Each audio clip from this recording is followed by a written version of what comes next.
तो हेलो बच्चों, ये वीडियो क्लास 8th के बच्चों के लिए है। उनकी third chapter cell structure and function का पार्ट 2 है।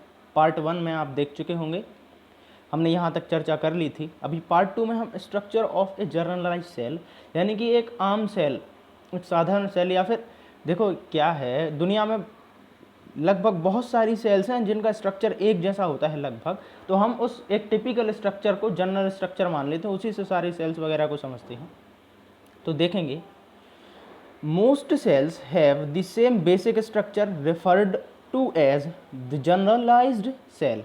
और बहुत सारी सेल्स का या फिर ज़्यादातर सेल्स का जो बेसिक स्ट्रक्चर है वो सेम होता है, एक जैसी लगभग वो होती हैं, इसलिए उनको जनरलाइज सेल मान लेते हैं। ए सेल हैज़ 3 मेजर पार्ट्स। एक सेल के 3 मेजर पार्ट होते हैं एक्सेप्ट द बैक्टीरियल सेल। ये हम चर्चा कर चुके थे, लेकिन फिर से करें, कोई बात नहीं।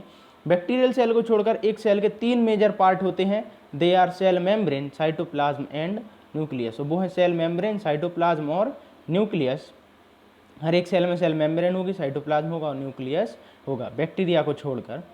The living part present inside the cells have a definite shape, structure and function are commonly called ऑर्गेनील।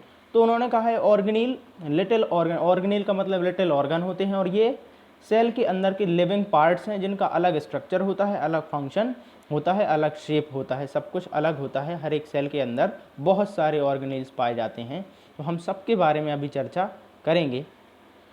The plant cells have another outer part called the cell wall which surround the cell membrane. और cell, plant cell के पास एक outer part होता है, cell wall जिसको कहते हैं, वो सेल मेम्ब्रेन को प्रोटेक्ट करता है बाहर के खतरों से, बाहर स्टिमुलाई से, बाहर के चेंज इन एनवायरनमेंट से। तो एनिमल सेल के पास सेल वॉल नहीं होती है, प्लांट सेल के पास सेल वॉल होती है। तो हम एक एक करके सबको चर्चा करेंगे। सबसे पहले उन्होंने कहा है सेल मेम्ब्रेन के बारे में। अब देखें, the cell is surrounded by an outer membrane called the cell membrane और द प्लाज्मा मेम्ब्रेन। सेल जो है वो एक बाहरी आवरण, आउटर मेम्ब्रेन, बाहरी परत से सराउंडेड होती है, घिरी हुई होती है, जिसको सेल मेम्ब्रेन कहते हैं। तो सेल के ऊपर एक बाहरी परत पाई जाती है, सबसे बाहर एक मेम्ब्रेन पाई जाएगी, एक झिल्ली पाई जाएगी, उसको सेल मेम्ब्रेन या कोशिका झिल्ली कहेंगे। अब है, the cell membrane protect the cell and also gives shape to it. Cell membrane एक तो क्या करती है, सेल की रक्षा करती है। अगर सेल मेम्ब्रेन नहीं होगा तो सेल बिखर जाएगी, जैसे हमारे शरीर के ऊपर स्किन नहीं होगी तो हमारा शरीर बिखर जाएगा, वैसे। और क्या करती है, इसको शेप भी प्रदान करती है, और सेल मेम्ब्रेन की ही वजह से तो उसका आकार होता है वो एनवायरनमेंट से अलग, नहीं तो एनवायरनमेंट में मिल जाएगी, कोई शेप नहीं होगा। The cell membrane allows only selective material to pass in and out of the cell. Cell membrane क्या करती है, सेल मेम्ब्रेन अपने अंदर से सिलेक्टिव मटेरियल को ही पास होने देती है, मतलब जिसको वो पास होने देना चाहती है उसको होने देगी, नहीं होने देना चाहती तो नहीं होने देगी। एक्चुअली सिलेक्टिवली परमिएबल मेम्ब्रेन कहलाती है। मेम्ब्रेन कई तरह की होती हैं, permeable, semi permeable, impermeable, selectively permeable. तो ये सिलेक्टिवली परमिएबल है। Hence the cell membrane is a selectively permeable membrane। देखो उन्होंने कहा है कि ये एक selectively permeable membrane है। ठीक, परमिएबल मतलब अपने अंदर से परमिट करती है चीज़ों को पास होने के लिए। एक्चुअली ये केवल सॉल्वेंट को पास होने देती, सॉल्यूट को पास नहीं होने देती। आप लोग जानते होंगे क्या सॉल्यूट होता है, क्या सॉल्वेंट होता है। एक सॉल्यूशन के अंदर जिसमें सब्सटेंस घुलता है वो सॉल्वेंट होता है, और जो सब्सटेंस घुल रहा है वो सॉल्यूट होता है। फॉर एग्जाम्पल, अगर एक चीनी का पानी में सॉल्यूशन है तो चीनी हो गई सॉल्यूट और पानी हो गया सॉल्वेंट। आगे पढ़ें, the cell membrane regulate the movement of different substances, water and mineral, into and out of the cell. और सेल मेम्ब्रेन क्या करती है, रेगुलेट करती है, नियंत्रित करती है, समन्वयित करती है बहुत सारे मटेरियल्स का, जैसे कि प्रोटीन्स वगैरह हो गए अलग अलग तरह के, वाटर और मिनरल्स का भी, शरीर के अंदर और बाहर। तो क्या शरीर से अंदर जाएगा, क्या बाहर जाएगा, ये कौन नियंत्रण करता है, सेल मेम्ब्रेन करती है। अभी पढ़ें सेल वॉल। समझ लेना कि ये प्लांट में होती है, एनिमल में नहीं होती है। Cell wall is found only in plant cell. Plant cell में पाई जाती है। This outer layer provide rigidity and protection to the cell. और आउटर जो लेयर है वो रिजिडिटी प्रदान करती है इसको, ठीक है। और दूसरा है protection of the cell. Rigidity मतलब होता है एक थोड़ा कठोरपन प्रदान करना, रिजिड बनाना, मैकेनिकल सपोर्ट प्रोवाइड करना, और दूसरा है प्रोटेक्शन यानी इसकी मदद रक्षा करना, रिजिड मतलब जटिल थोड़ा सा। The cell wall allows all substances to pass through, cell wall क्या करती है, सारे सब्सटेंसेस को अपने अंदर से जाने देती है, समझ रहे हो, ये फ्रीली परमिएबल है, मतलब इससे सब कुछ आ सकता है, जा सकता है बाहर। It is because of the wall that plant are not easily digested as it contains cellulose, और सेल वॉल के कारण ही हम प्लांट प्रोडक्ट को आसानी से नहीं पचा सकते हैं। जैसे घास की पत्तियां तुम क्यों नहीं खा सकते हो, क्योंकि उनकी सेल के पास सेल वॉल है, और सेल वॉल सेलुलोज की बनी हुई है, और इसलिए आप सेलुलोज को क्योंकि पचा नहीं सकते हो, इसलिए प्लांट को भी पचा नहीं सकते हो। अब देखो आगे कहा है उन्होंने, सेल को दिखाया है, वो आप अपनी बुक में देख लेंगे। अब देखो हर एक सेल के अंदर एक न्यूक्लियस जरूर होगा। तो the nucleus is seen as a dark stained body at the centre of the cytoplasm. अभी स्टेनिंग बताया था, स्टेनिंग मतलब कलर करना। तो अगर आप किसी सेल को देखें या तो उसके सेंटर, साइटोप्लाज्म के सेंटर में या सेल के बीचों बीच में एक डार्क स्टेन कलर होगा, ऐसा रीजन पाया जाएगा जहाँ पर बहुत ज़्यादा स्टेनिंग हुई होगी, बहुत ज़्यादा कलर छप गया होगा। तो बहुत ज़्यादा कलर तभी छपा होगा जब डेंस चीज़ होगी, वहाँ पर सघन चीज़ होगी, तभी उस पर बहुत सारा कलर रुक जाएगा। तो ये डेंस चीज़ क्या है, न्यूक्लियस है। एक्चुअली सेल के ब्रेन की तरह काम करता है। It control the function of the cell, hence it is the control centre of the cell, क्योंकि ये सेल के सारे फंक्शंस को कंट्रोल करता है कि कभी डाइजेशन होना है, कभी क्या होता है माइटोसिस होना है, या फिर रिप्रोडक्शन होना है, कभी डिवाइड होना है। तो ये सब न्यूक्लियस के कंट्रोल में होता है। The 4 parts of the nucleus are the nuclear membrane, the nucleoplasm, the nucleolus and chromosome, sorry centrosome अलग है। तो न्यूक्लियस के अंदर न्यूक्लियर मेम्ब्रेन होती है, न्यूक्लियोप्लाज्म होता है, न्यूक्लियोलस होती है, और क्रोमोसोम होते हैं। तो न्यूक्लियस के अंदर पाए जाने वाले ये मुख्य 4 चीज़ें हैं, आप इनको ध्यान में रखेंगे। अब इन्हीं के बारे में बताया है। सबसे पहले न्यूक्लियर मेम्ब्रेन, तो क्लियर है कि जो न्यूक्लियस के बाहर जो मेम्ब्रेन पाई जा रही है, जिससे मिलकर न्यूक्लियस ढका हुआ है, वो न्यूक्लियर मेम्ब्रेन कहलाती है। It surrounds the nucleus and separate it from the cytoplasm, ये न्यूक्लियस को सराउंड करती है और साइटोप्लाज्म को क्या करती है, सेपरेट करती है। आगे लिखा है it regulates the passage of substance from the nucleus, और ये न्यूक्लियस से सब्सटेंस के पासेज को रेगुलेट करती है, नियंत्रित करती है, यानी कि न्यूक्लियस से क्या अंदर जाएगा क्या बाहर जाएगा, ये न्यूक्लियर मेम्ब्रेन निर्धारित करती है। In prokaryote the nuclear membrane is absent, hence the nuclear material lies naked in the cytoplasm. उन्होंने कहा है कि प्रोकैरियोट्स में, प्रोकैरियोट समझते हो आप लोग, प्रोकैरियोट मतलब जिनमें न्यूक्लियर की मेम्ब्रेन नहीं होती है, प्रिमिटिव सेल। 2 तरह की सेल होती हैं, यूकैरियोट और प्रोकैरियोट। तो prokaryotes the nuclear membrane is absent, nuclear membrane absent होती है, hence the nuclear material lies naked in the cytoplasm. इसलिए जो न्यूक्लियर मटेरियल है या फिर क्रोमोसोम्स हैं, जो भी जेनेटिक मटेरियल है, क्रोमेटिन मटेरियल है, न्यूक्लियोलस है, वो सारा, न्यूक्लियस तो होगा नहीं, तो सारा कुछ क्या है वो साइटोप्लाज्म में इधर उधर पड़ा रहता है। आगे है न्यूक्लियोप्लाज्म। न्यूक्लियोप्लाज्म मतलब न्यूक्लियस के अंदर जो लिक्विड या फ्लूइड पाया जाता है उसको न्यूक्लियोप्लाज्म बोलते हैं। तो आगे देखें, it is the viscous substance that is present in the nucleus surrounded by the nuclear membrane. तो सिंपल है, विस्कस सब्सटेंस या फिर विस्कस फ्लूइड है, जो कि गाढ़ा सा एक जेली जैसा फ्लूइड है, जेलीनुमा, जो कि न्यूक्लियस के अंदर पाया जाता है और न्यूक्लियर मेम्ब्रेन से घिरा हुआ होता है। न्यूक्लियोलस, अब है nucleolus, it is a non membrane bound spherical structure found in the nucleus. तो न्यूक्लियस के अंदर एक नॉन मेम्ब्रेन बाउंड स्ट्रक्चर पाया जाता है जो कि न्यूक्लियोलस कहलाता है। तो न्यूक्लियस के अंदर एक ऐसा स्ट्रक्चर होगा जो डेंस होगा लेकिन उस पर कोई मेम्ब्रेन नहीं होगी, वो न्यूक्लियोलस कहलाएगा। एक्चुअली राइबोसोम बनाता है न्यूक्लियोलस। अब है क्रोमोसोम, ठीक है। उन्होंने कहा है they are thread like structure that contain the hereditary materials called genes. ये थ्रेड जैसे स्ट्रक्चर है, धागे जैसे स्ट्रक्चर है, जिसमें हेरिडिटरी मटेरियल होता है, मतलब अनुवांशिक गुणों वाले मटेरियल या फिर अनुवांशिक गुणों वाला मटेरियल होता है, कॉल्ड जीन्स, और उनको जीन्स कहते हैं। यानी कि क्रोमोसोम एक धागे जैसी चीज़ें हैं जिनमें अनुवांशिक लक्षण जीन पाए जाते हैं। अब अनुवांशिक लक्षण, अनुवांशिक गुण वाले पदार्थ जीन पाए जाते हैं। जीन क्या है, ऐसा न्यूक्लियर वो है एक्चुअली सीक्वेंस है जिससे ये डिसाइड होता है कि एक ऑर्गेनिज्म कैसा होगा, वो कैसी एक्टिविटीज़ करेगा। Genes are responsible for transferring characters from parents to their offspring, और जीन ही हैं जिनसे कैरेक्टर जो है वो पेरेंट्स से ऑफस्प्रिंग में जाते हैं, यानी कि बच्चा उसके पेरेंट जैसा होगा, जैसे इंसान का बच्चा इंसान जैसा, भालू का बच्चा भालू जैसा। तो ये कौन डिसाइड करता है? ये क्रोमोसोम का ट्रांसफ़र डिसाइड करता है। तो जो नई सेल बनती है पुरानी सेल से, उसमें क्रोमोसोम जाएंगे, तभी जो नई सेल है वो पुरानी सेल जैसी दिखेगी। आई होप आपको समझ आ गया होगा। अभी है प्रोटोप्लाज्म। प्रोटोप्लाज्म एक्चुअली पूरा का पूरा वो फ्लूइड है जो जो एक सेल के अंदर होता है। इसमें साइटोप्लाज्म और न्यूक्लियोप्लाज्म दोनों चीज़ें आ जाती हैं। तो आप देखो प्रोटोप्लाज्म, प्रोटो मीन्स होता है फर्स्ट एंड प्लाज्मा मतलब फ्लूइड, ठीक है। अब देखो protoplasm is considered to be the physical basis of life. जीवन का जो भौतिक आधार है वो प्रोटोप्लाज्म है, क्योंकि सेल जो है एक जिंदा रहती है क्योंकि उसमें प्रोटोप्लाज्म होता है। अगर सेल में कोई प्रोटोप्लाज्म नहीं होगा तो सेल जिंदा नहीं रह पाएगी, सेल जिंदा नहीं रह पाएगी तो हम जिंदा नहीं रह पाएंगे। इसलिए प्रोटोप्लाज्म जीवन का भौतिक आधार है। It is the jelly like fluid that make up the inside of a cell. ये जेली जैसा पदार्थ है जो कि एक सेल के अंदर पाया जाता है। Protoplasm found between the nucleus and the cell membrane is called cytoplasm, while inside the nucleus it is called nucleoplasm. तो देखो ये सेल है और ये उसका न्यूक्लियस है मान लो।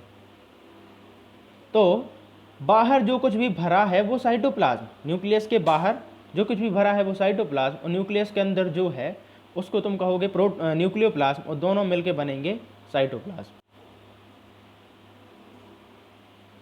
अब आगे कहा है protoplasm find between the nucleus and the cell membrane is called and the cytoplasm. देखो protoplasm found between the nucleus and the cell membrane is called cytoplasm. उन्होंने कहा है कि वो प्रोटोप्लाज्म जो न्यूक्लियस और सेल मेम्ब्रेन के बीच में पाया जाता है उसको साइटोप्लाज्म कहते हैं, और इनसाइड वाले को न्यूक्लियोप्लाज्म कहते हैं। ये बता चुका हूँ मैं। All cell organelles are embedded in the cytoplasm, और सारे के सारे सेल ऑर्गेनील साइटोप्लाज्म के अंदर होते हैं। हाँ, तो सेल ऑर्गेनील कहाँ होंगे? साइटोप्लाज्म के अंदर, not in the nucleus. Nucleoplasm के अंदर नहीं होगा कुछ भी, सबका सारा का सारा कुछ साइटोप्लाज्म के अंदर पाया जाएगा। अब देखें गोल्जी एपरेटस या गोल्जी बॉडीज, चलो देखते हैं गोल्जी बॉडी। तो ये पहला प्रॉपर सेल ऑर्गेनील है जो तुम पढ़ रहे हो, क्योंकि न्यूक्लियस के बारे में तो खैर जानते ही हैं सारे। देखें आगे, it is made up of long tube like structures called tubules. ये ट्यूब जैसी संरचनाओं से मिलकर बनता है, इसको टिब्यूल्स कहते हैं। इंक्लूडिंग वेसाइकल एंड वैक्यूल, और इसमें वेसाइकल और वैक्यूल्स भी पाई जाती हैं।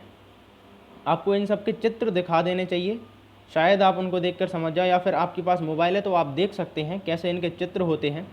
तो गोल्जी एपरेटस में क्या होता है, लंबी लंबी ट्यूब जैसे बनता है ये, जिसको ट्यूब्यूल्स कहते हैं। Including vesicle and vacuole that secretes chemicals such as enzyme, hormone and protein. उसने कहा है कि ये ट्यूब्यूल्स छोटे छोटे ट्यूब जैसी संरचनाओं से मिलकर बनता है, जिसको ट्यूब्यूल कहते हैं, और इसमें वेसाइकल्स भी होती हैं और वैक्यूल भी होती हैं, और इनके अंदर से केमिकल, एंजाइम और हार्मोन्स और प्रोटीन वगैरह सिक्रीट होते हैं। तो ये गोल्जी बॉडी का काम है। अगला है mitochondria, power house of the cell कहते हैं।